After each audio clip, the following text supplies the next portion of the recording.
अस्सलाम वालेकुम स्टूडेंट्स, मैं हूं आपका इंस्ट्रक्टर मोहम्मद हमजा अलमास। उम्मीद है आप सब खैर वफियत से होंगे। तो आज हम डिस्कस करने जा रहे हैं चैप्टर नंबर 4 की एक्सरसाइज 4.3 को स्टार्ट करेंगे। तो 4.3 स्टार्ट करने से पहले एक छोटा सा कॉन्सेप्ट है सर्ड का, तो हम उसको डिस्कस कर लेते हैं।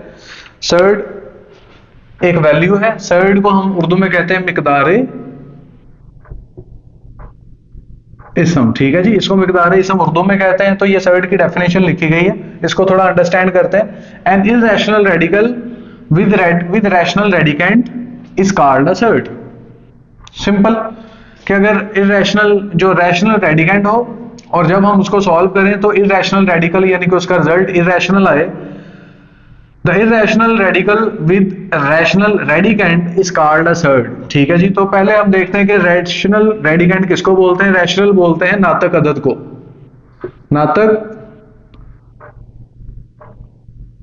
नातक अदद सही है, नातक अदद बोलते हैं रैशनल नंबर को।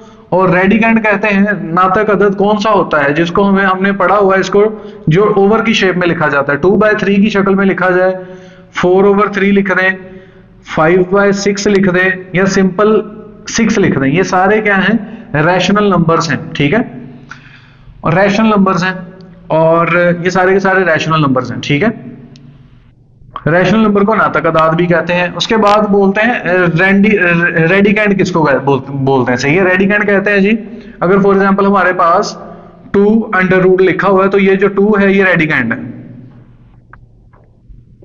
ठीक है, और ये जो साइन है ये रेडिकल साइन है। ठीक है, ये रेडिकल साइन है और ये जो अंदर लिखा गया इसको रेडिकेंट बोलते हैं। यानी कि इससे पता चलता है कि अगर हम रैशनल रेडिकेंट रखें यानी कि अंदर जो जजर के अंदर वैल्यू आएगी वो रैशनल हो। ठीक है, उसने कहा रैशनल रेडिकेंट यानी कि जो अंडर रूट के अंदर जो वैल्यू होगी वो रैशनल होगी। और इररेशनल रेडिकल जब हम इसको सॉल्व करेंगे तो ओवरऑल जो है ना इररेशनल रेडिकल के साथ, ये इररेशनल रेडिकल है, उसके साथ अगर रैशनल रेडिकेंट आ जाए तो फिर ये क्या बन जाएगा, ये एक सर्ड बन जाएगा। तो ये एक सर्ड है। ठीक है, तो हम सर्ड को ऐसे लिखते हैं हेंस a√n, ये एक सर्ड है, इज ए सर्ड इफ अगर। लेकिन अभी ये सर्ड कंफर्म नहीं है। ठीक है, इसको कंफर्म उस वक्त होगा जब ये दोनों कंडीशंस इस पे फुलफिल कर रही होंगी। ठीक है, तो क्या कंडीशन है कि एक तो जो अंदर आने वाला a है वो क्या होगा, रैशनल होगा। और दूसरा क्या है, जब हम इसको ओवरऑल सॉल्व करेंगे द रिजल्ट ऑफ दिस, यानी कि जब हम इसको सॉल्व करेंगे इज इररेशनल, तो वो नंबर क्या होगा, इररेशनल होगा। तो इररेशनल नंबर किसको कहते हैं मैं बताता हूं आपको। तो यानी कि सबसे पहले हमने देखना यह है कि ये सर्ड है या नहीं। अब हम इसको सॉल्व करते हैं। सबसे पहले ये देखें कि जो अंदर वैल्यू है वो एक रैशनल नंबर है। रैशनल नंबर में आपको बता चुका कि जो ओवर की शेप में लिखा जाता है, अगर 6 भी है तो ये भी एक रैशनल नंबर है क्योंकि इसके नीचे बाय डिफॉल्ट क्या है, 1 है।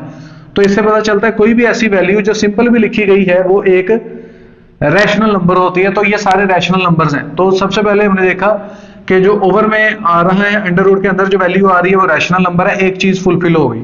अब दूसरी चीज देखनी है हमने कि इसको सॉल्व करने के बाद जो रिजल्ट आए वो इररेशनल होना चाहिए। मैं इसको सॉल्व करता हूं, 2/3। ठीक है, उसके बाद इसका अंडर रूट किया तो आंसर आया हमारे पास 0.81649665, इसी तरह चलता जा रहा है। सही है, तो ये आंसर किसका है, ये आंसर इररेशनल है, गैर नातक है। ये आंसर क्या है, इररेशनल। तो बिल्कुल ठीक है। तो ये दोनों कंडीशन जो है ना इस पे अप्लाई हो रही हैं। एक ये कि इसके अंदर आने वाली वैल्यू रैशनल है और जब मैं इसको सॉल्व कर रहा हूं तो जो रिजल्ट आता है वो इररेशनल रिजल्ट है। तो ये एक सर्ड है। तो ये जो एक सर्ड है, ठीक है, ये वैल्यू एक सर्ड है। अब किसी स्टूडेंट को अगर रैशनल और इररेशनल के बारे में डिटेल से जानना है, उसको अगर कोई कंफ्यूजन है तो वो ऊपर दी गई जो लिंक है उस पर क्लिक करके रैशनल और इररेशनल के बारे में डिटेल के साथ जान सकता है। लेकिन मैं यहाँ पे जो है ना इस क्वेश्चन के एतबार से बता देता हूँ, इररेशनल नंबर वो होता है जो पॉइंट के बाद चलता रहता है, मतलब कंटिन्यू रहता है और चेंज होता रहता है। तो उस नंबर को क्या बोलते हैं, इररेशनल नंबर। ठीक है, तो ये एक सर्ड है। अब कौन सा नंबर सर्ड नहीं है वो मैं उसकी एक एग्जांपल देता हूं। फॉर एग्जांपल हमारे पास आता है 4 का अंडर रूट, तो हमने ये चेक करना है कि ये सर्ड है या नहीं। एक चीज तो फुलफिल हो रही है कि 4 है। 4 क्या है, ए इज ए रैशनल, यानी कि ये एक रैशनल नंबर है, ठीक है। और √4 यानी कि जब इसको सॉल्व करके आंसर क्या आना चाहिए, इररेशनल। देखते हैं इसका आंसर इररेशनल आता है कि नहीं। √4 का आंसर आएगा 2। तो 2 आपको पता है रैशनल नंबर है, इररेशनल नंबर नहीं है। इररेशनल नंबर जो होता है वो पॉइंट के बाद चलता रहता है और चेंज होता रहता है, ठीक है, तो वो होता है इररेशनल नंबर। तो ये है रैशनल नंबर। तो इससे पता चला कि इसका जो रिजल्ट आया है वो रैशनल आया है, इस वजह से ये सर्ड नहीं है, नॉट अ सर्ड, ये वैल्यू सर्ड नहीं है, ठीक है। तो अब डेफिनेशन जो है ना, उम्मीद करते हैं आपको 100% क्लियर हो चुकी होगी कि ऐसी कोई भी वैल्यू जिसके अंदर रैशनल नंबर पड़ा हो और उसका हम जजर करें और आंसर उसका इररेशनल नंबर में आ जाए तो वो होगी सर्ड। अगर किसी के अंदर जो है ना इररेशनल नंबर हो और अगर उसको सॉल्व करें लेकिन रिजल्ट जो है ना वो रैशनल या रैशनल नंबर आ जाए, इररेशनल ना आए, तो वो सर्ड नहीं है। अब इसी तरह से अगर एक हम वैल्यू लेते हैं 5 7 अंडर रूट और इसके ऊपर एक अगेन अंडर रूट ले लेते हैं, तो ये जो अंदर वैल्यू पड़ी हुई है ना, ये वैल्यू जो है ना वो रैशनल नहीं है। रैशनल वैल्यू के ऊपर जजर नहीं होता, लेकिन इसके ऊपर जजर है, तो इसका मतलब है ये भी सर्ड नहीं है, नॉट अ सर्ड, ये भी सर्ड नहीं है, ये भी मिकदार असम नहीं है, क्योंकि पहली कंडीशन ही गलत हो गई कि इसके अंदर जो कीमत है वो रैशनल नंबर नहीं है बल्कि इररेशनल वैल्यू इसके अंदर लिखी हुई है, जिसकी वजह से ये पहले ही फर्स्ट कंडीशन इसकी गलत हो चुकी है, तो ये क्या है, सर्ड नहीं है, ठीक है। अब इस तरह की बेशुमार एग्जांपल आप लिख सकते हैं जिसके अंदर जो है ना वो रैशनल नंबर हो और उसका जजर करें तो आंसर उसका इररेशनल आए, तो फिर ये सर्ड है। अब मैं इसकी एग्जांपल्स लिख देता हूं जो सर्ड हैं, जैसे कि 3 अंडर रूट, इसी तरह 5 अंडर रूट, 2/3। अब बेशुमार इस तरह की जिसके अंदर रैशनल नंबर हो और जजर हो और उसको सॉल्व करके जो है ना वो रिजल्ट आ रहा हो इररेशनल, ये सारी इररेशनल की एग्जांपल्स है। इसी तरह 7 अंडर रूट 3, ये भी एक, इसका जो है इंडेक्स है वो 3 है, सही है, तो ये भी एक, सारी की सारी सर्ड्स की एग्जांपल्स हैं। इसी तरह अंडर रूट 2/5 और अगर यहां पर स्क्वायर है तो ये भी सारी की सारी क्या है, सर्ड्स की एग्जांपल्स हैं। तो उम्मीद करते हैं स्टूडेंट्स आपको अच्छे तरीके से समझ आ चुकी होगी सर्ड क्या होता है। तो अब हम अपनी एक्सरसाइज की जानिब बढ़ते हैं जी। तो स्टूडेंट्स नेक्स्ट क्वेश्चन नंबर 1 का फर्स्ट पार्ट स्टार्ट करते हैं, एक्सरसाइज 4.3 का। क्वेश्चन में हमें एक सर्ड गिवन है, हमने इसको सिंप्लीफाई करना है। तो सर्ड की हम डेफिनेशन ऑलरेडी पढ़ चुके हैं, तो 180 हम अगेन से क्वेश्चन राइट डाउन करते हैं और इसको सिंप्लीफाई करना है। सिंप्लीफाई करने के लिए अंडर रूट के ऊपर आपको पता है यहाँ पर एक इंडेक्स वैल्यू होती है, जिसके ऊपर कोई इंडेक्स वैल्यू नहीं होती वहां पर क्या होता है, 2 होता है, ठीक है। यानी कि अगर यहाँ पे कुछ नहीं है तो इसका मतलब यह है कि यहाँ पे बाय डिफॉल्ट क्या मौजूद है, यहाँ पर 2 मौजूद है, ठीक है। अब हमने क्या करना है, इस 180 के बनाने फैक्टर्स, 180 के बनाए फैक्टर्स, 2 पे डिवाइड होगा, 2 9 जा 18 और ये 0 वैसे ही, फिर 2 4 जा 8, 1 इधर आ गया, तो 2 5 जा 10। अब 3 पे डिवाइड होगा, 3 1 जा 3, 1 इधर आता है, तो 3 5 जा 15, 3 5 जा 15। उसके बाद फिर से 3 पे डिवाइड होगा, 3 5 जा 15 और 5 1 जा 5। तो हमने इसके बना लिए ये फैक्टर्स, और याद रखना ये फैक्टर हमेशा प्राइम नंबर्स होते हैं। तो ये हमारे पास फैक्टर्स आ चुके हैं, 2 मल्टीप्लाई 2 मल्टीप्लाई 3 मल्टीप्लाई 3 मल्टीप्लाई 5, और ये आ गया अंडर रूट। और आपको पता है क्वेश्चन के अंदर इसके ऊपर कोई जजर नहीं है, लेकिन बाय डिफॉल्ट जिसके ऊपर कुछ नहीं होता वहां पर इंडेक्स वैल्यू कितनी होती है, 2 होती है। अब हमने इस इंडेक्स वैल्यू को देखते हुए ना इनके ग्रुप्स बनाने हैं। अगर यहाँ पे 2 है तो 2 2 का ग्रुप बनाना है, अगर यहाँ 3 होता तो हमने 3 3 का ग्रुप बनाना था। यहाँ पर 2 है तो हमने इनके 2 2 के ग्रुप बना देने, यानी कि हमने इन दोनों को कंबाइन करके ऐसे लिख दिया, 3 की पावर ये इन दोनों को कंबाइन करके ऐसे लिख दिया, और 5 वैसे ही आ गया, और इसकी इंडेक्स वैल्यू है 2। अब इसकी पावर और इसकी इंडेक्स वैल्यू मैच करती है, इसका मतलब है इसका जजर कट जाएगा। इसकी पावर और इसकी इंडेक्स वैल्यू मैच करती है, इसका मतलब इसका जजर कैंसिल हो जाएगा। तो ये दोनों वैल्यूज जो है ना वो बाहर आ जाएंगी अंडर रूट के अंदर से, और 5 की जो है ना 5 के ऊपर अंडर रूट रहेगा। ठीक है, और हम इसको सॉल्व करते हैं 6 अंडर रूट 5, और ये हमारी सर्ड क्या हो चुकी है, सॉल्व हो चुकी है। ठीक है, अच्छा यहां पर एक छोटा सा कॉन्सेप्ट है ताकि मैं मजीद थोड़ा एक्सप्लेन कर सकूं। इस पॉइंट से यहां की तरफ आते हैं, और ये कटती क्यों है, ये जजर से कैंसिल क्यों होती हैं, वो मैं आपको बताना चाह रहा हूं। तो 2 की पावर 2 मल्टीप्लाई 3 की पावर 2 मल्टीप्लाई 5, और जब हम इस अंडर रूट के साइन को खत्म करेंगे ना, उसका आपको पता है 1/2 आता है, तो 1/2 इसके पास भी आएगा, 1/2 इसके पास भी आएगा, 1/2 इसके पास भी आएगा। तो ये 2 2 से कैंसिल, ये 2 2 से कैंसिल, तो ये रह जाएगा 2 मल्टीप्लाई 3, लेकिन इसका 1/2 कैंसिल नहीं होगा, ये दोबारा से ऐसे लिख दिया जाएगा। तो यहां पर 2 3 जा 6 और अंडर रूट 5। ठीक है, तो मैंने जस्ट आपको ये समझाया कि जजर जो है ना वो पावर के साथ क्यों कैंसिल होता है। ठीक है, तो ये समझाने के लिए कौन से स्टेप थे, आप डायरेक्ट ही सॉल्व करेंगे, तो यही इसका आंसर होगा। नेक्स्ट क्वेश्चन की जाने बढ़ते हैं जी। तो फ्रेंड्स नेक्स्ट है क्वेश्चन नंबर 1 का सेकंड पार्ट। इसको हमने ये एक सर्ड हमें गिवन है, तो आपने इसका सॉल्यूशन करना है।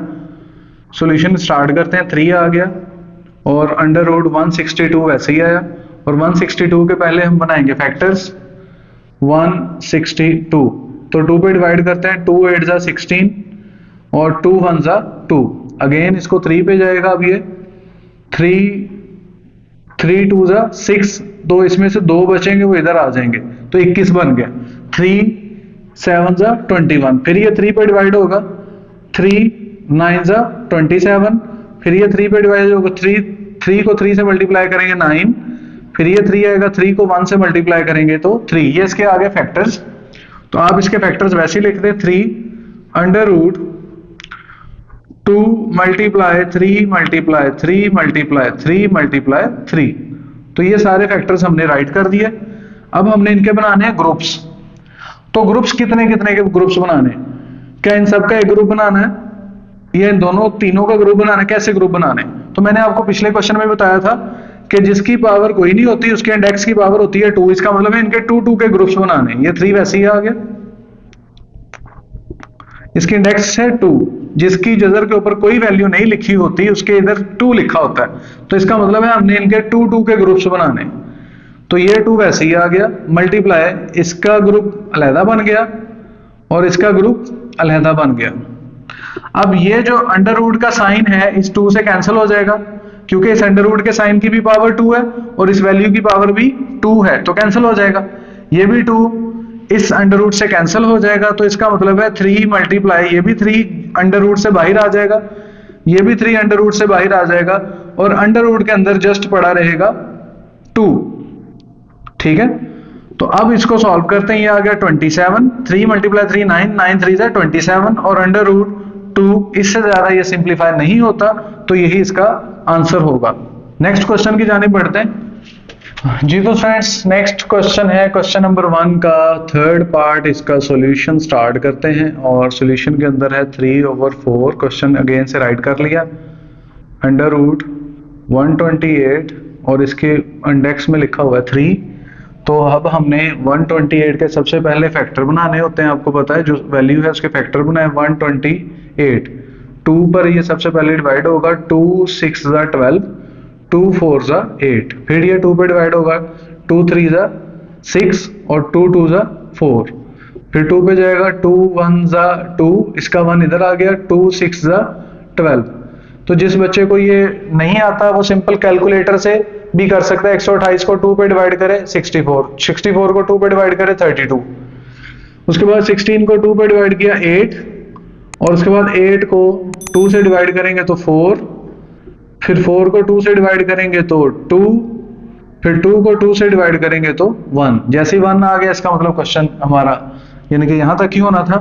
सारे फैक्टर बन चुके, हम इसको 3/4 लिखा, और अंडर रूट ये सारे फैक्टर अंदर लिख लेते हैं, 1 2 3 4 5 6 7, 2 2 2 1 2 3 4 5 6 एंड 7।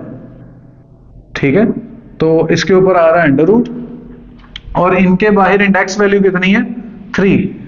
तो अब हमें पता चल रहा है कि हमने इनके 3 के ग्रुप्स बनाने हैं। तो 3/4 और यहां पर इंडेक्स वैल्यू है 3, तो इसका मतलब है 3 का ग्रुप बनाएंगे 1 2 3, यानी कि इन तीनों को मिलाकर ऐसे लिख दिया, इन तीनों को मिलाकर 2 की पावर 3 लिख दिया, और ये वाला 2 वैसे ही रहा क्योंकि अकेला सिंगल वैल्यू रह गई तो इसका ग्रुप नहीं बन रहा था।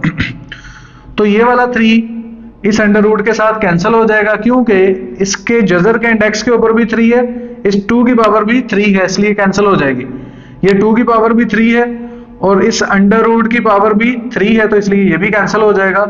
तो हमारे पास 3/4, ये दोनों 2 जो है ना वो अंडर रूट से बाहर आ जाएंगे और अंडर रूट के अंदर सिर्फ ये वाला 2 रह जाएगा और इसकी इंडेक्स 3 रह जाएगा उसके इंडेक्स पे, ठीक है।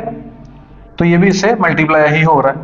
तो आपको पता है 2 2 4, ये भी 4 है, ये कैंसिल हो जाएंगे और हमारे पास रह जाएगा 3 अंडर रूट 2 और इंडेक्स उसका 3। तो ये इसका आंसर है, इससे ज्यादा ये सॉल्व नहीं होता, तो यही इसका आंसर होगा। नेक्स्ट क्वेश्चन की जानिब बढ़ते हैं। ये तो स्टूडेंट्स नेक्स्ट क्वेश्चन है, क्वेश्चन नंबर 1 का 4th पार्ट सॉल्यूशन स्टार्ट करते हैं। एक बार अगेन से क्वेश्चन राइट कर लेते हैं। अंडर रूट 96 x की पावर 6, y की पावर 7, z की पावर 8 और यहां पर इंडेक्स वैल्यू है 5। तो सबसे पहले 96 के फैक्टर बनाते हैं। 96 2 पे डिवाइड करते हैं, 2 4 जा 8, 1 इधर आ गया, 2 8 जा 16, 2 2 जा 4, 2 4 जा 8, 2 1 जा 2, 2 2 जा 4, 2 6 जा 12, 2 3 जा 6, 3 1 जा 3। तो हमने इसके सारे ये फैक्टर बना लिए। अब हम इसको सारे फैक्टर्स को जो है ना, अब डायरेक्ट भी आप जो है ना वो इसका ग्रुप बना सकते हैं जरूर। तो ये एक ही ग्रुप बनेगा, इसको मैं डायरेक्टली कर लेता हूँ 1 2 3 4 5। तो मैं इसको 2 की पावर 5 डायरेक्ट से लिख दिया और सिर्फ जो है ना वो 3 बच गया, ठीक है।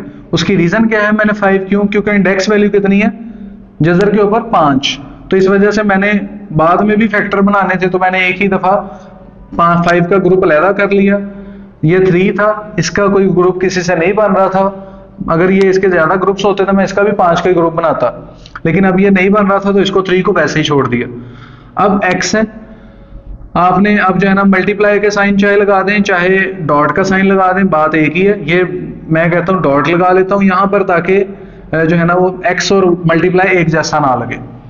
हमने पावर करनी है 5, तो x की पावर 5 अलग कर दी और एक पावर इसकी अलग कर दी, क्योंकि जब मल्टीप्लाई होगा तो 5 and 1 कितना हो जाएगा 6, तो मैंने 6 को तोड़ के ऐसे लिख दिया।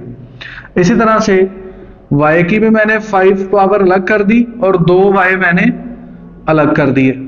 इसी तरह मैंने z का भी किया, z की भी 5 पावर अलग कर दी और 3z जो है ना अलग कर दी उसकी पावर 3। तो ऐसा इसलिए किया क्योंकि आप लोगों को पता है कि इसकी इंडेक्स वैल्यू कितनी है 5, इसकी अगर 5 वैल्यू है तो इसके ऊपर भी हमने कोशिश करनी थी कि 5 5 की जो है ना पेयर्स बनाते, तो ताकि ये इससे कैंसिल हो जाता। तो ये इससे पावर कैंसिल हो गई, इसका भी जजर कैंसिल हो गया, इसका भी जजर कैंसिल हो गया, इसका भी जजर कैंसिल हो गया। तो ये वैल्यूज आ जाएंगी बाहर, ये 2 बाहर आ गया, x भी बाहर आ गया, ये y इसका जजर कैंसिल हो गया, y भी बाहर आ गया, z का भी जजर कैंसिल हो गया, तो ये z भी बाहर आ गया। अब जजर के अंदर कौन सी वैल्यू बाकी रह गई हैं वो इसके अंदर लिख लेंगे। यहां पर इंडेक्स 5 है तो 5 लिखेंगे, जो जजर के अंदर वैल्यू है वो 3 रह गई, x रह गई, y2 रह गई और z3 रह गई, ठीक है। तो इससे ज्यादा ये सिंप्लीफाई नहीं होता, तो यही इसका आंसर होगा। जी स्टूडेंट्स नेक्स्ट है क्वेश्चन नंबर 2 का फर्स्ट पार्ट। बहुत ही सिंपल क्वेश्चन जा रहे हैं सारे, उम्मीद है आप लोग बड़े आसानी से इनको कवर कर रहे होंगे। तो काफी इंटरेस्टिंग क्वेश्चन है, तो सॉल्यूशन इसका स्टार्ट करते हैं। एक बार क्वेश्चन अगेन से राइट कर लें। 18/3 under root 2 and under root 18। तो अब हमने ये अलग अलग अंडर रूट पढ़े हुए हैं और जब मल्टीप्लाई, इसके दरमियान में मल्टीप्लाई का लिंक है और ये डिवाइड का, जब मल्टीप्लाई और डिवाइड का लिंक है तो आप इन सब का अंडर रूट उठाकर इकट्ठा भी कर सकते हैं ऐसे करके। ठीक है, अब हम इसको थोड़ा सॉल्व कर लेते हैं। ये 2 इससे कैंसिल होगा, 9 आ जाएगा, ये 3 इससे कैंसिल होगा तो 3 आ जाएगा, तो ये आ गया 3 अंडर रूट। तो ये इससे ज्यादा सिंप्लीफाई नहीं होता, तो यही इसका आंसर होगा। नेक्स्ट क्वेश्चन की जानिब चलते हैं। नेक्स्ट ये भी क्वेश्चन सेम टू सेम वैसे ही है, सॉल्यूशन स्टार्ट करते हैं। और 21 अंडर रूट 9 ओवर 63 का अंडर रूट। आपने क्या करना है, सबका अंडर रूट इकट्ठा कर दें, ये दोनों मल्टीप्लाई हो रहे हैं ओवर 63 और इन तीनों का अंडर रूट कंबाइन कर दिया। अब आप इसको सेम टेबल पे जो करते हैं वो काट दें। जो 9 1 जा 9 और ये 63 को 9 पे डिवाइड करके देख लेते हैं। 63 डिवाइडेड बाय 9 तो ये 7 आ जाएगा।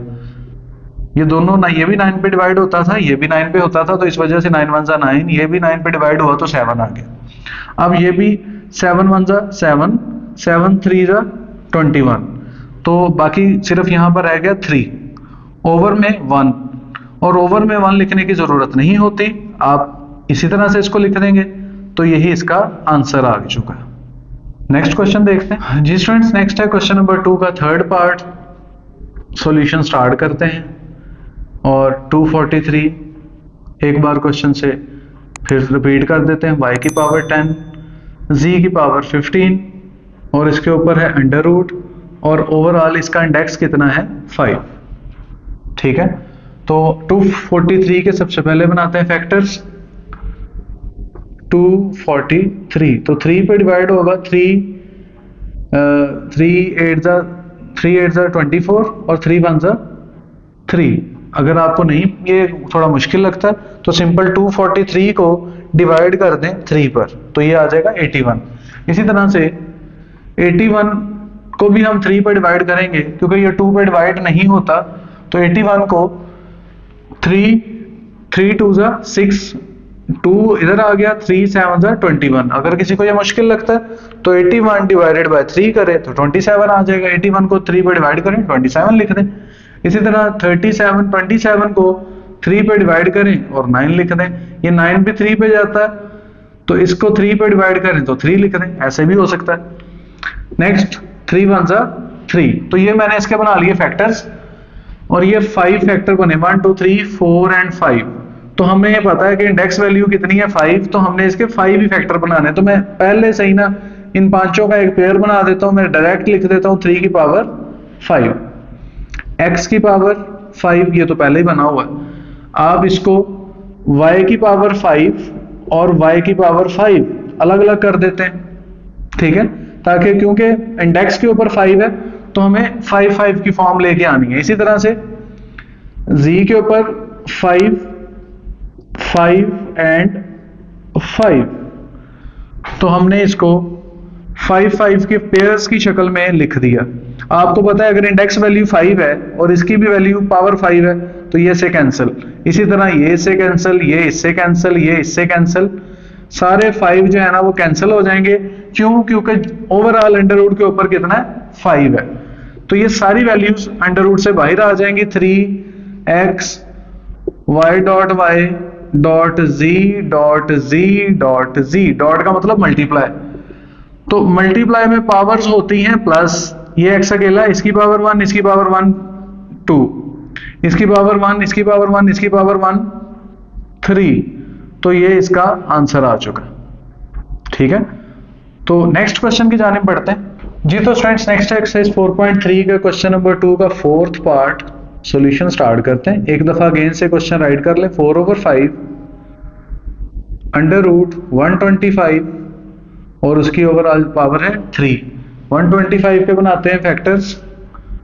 125 5 पर डिवाइड होगा तो 5 2 जा 10, 2 इधर आ जाएगा, 5 5 जा 25, 5 5 जा 25, 5 5 जा 1, तो ये फैक्टर बन गए। 3 फैक्टर्स बने और आपको पता है हमें इसको 3 पेयर्स में ही लेकर जाना है, क्योंकि इंडेक्स की पावर कितनी है 3, तो हमें 3 का ग्रुप चाहिए। तो मैंने 5 की पावर कर दी 3 और इंडेक्स की भी कितनी पावर है 3, तो इसका मतलब है ये इससे हो जाएगा कैंसिल। तो ये आ गया 4/5 मल्टीप्लाई बाय, ये इसका जजर कैंसिल हो जाएगा, ये रह गया 5, ये इससे कैंसिल और ये आ गया 4, तो यही इसका आंसर होगा। नेक्स्ट क्वेश्चन देखते हैं जी। तो स्टूडेंट्स नेक्स्ट क्वेश्चन है क्वेश्चन नंबर 2 का 5th वाला पार्ट सॉल्यूशन स्टार्ट करते हैं और एक दफा अगेन से क्वेश्चन राइट कर लेते हैं। 21 का under root multiply by 7 multiply by 3। जैसा कि आपको मैंने पहले बताया कि अगर मल्टीप्लाई और डिवाइड हो रही हो वैल्यूज तो आप उनका अंडर रूट सेम इकट्ठा कर सकते हैं। 21 मल्टीप्लाई 7 मल्टीप्लाई 3, तो 21 के फैक्टर बना लेते हैं। 21 को 3 पे डिवाइड किया, 3 7 जा 21 और 7 को दोबारा से 7 पे डिवाइड करते हैं, तो इसके हमने इनके पार्ट्स बना लिए 3 और 7, 3 और 7 मल्टीप्लाई 3।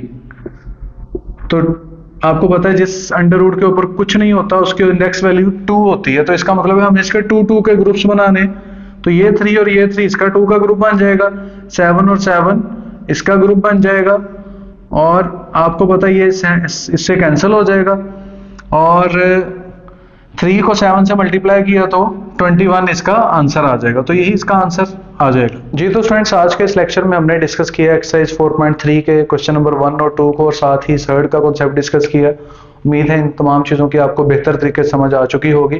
प्रैक्टिस लाजमी कीजिएगा और काफ़ी इजी मेथड से मैंने आपको ये क्वेश्चन करवाए हैं। उम्मीद है आपको आसानी से समझ भी आई होगी और आपने इन क्वेश्चंस को एंजॉय भी किया होगा। तो नेक्स्ट लेक्चर में इंशाल्लाह मुलाकात होगी, तब तक के लिए अल्लाह हाफिज़।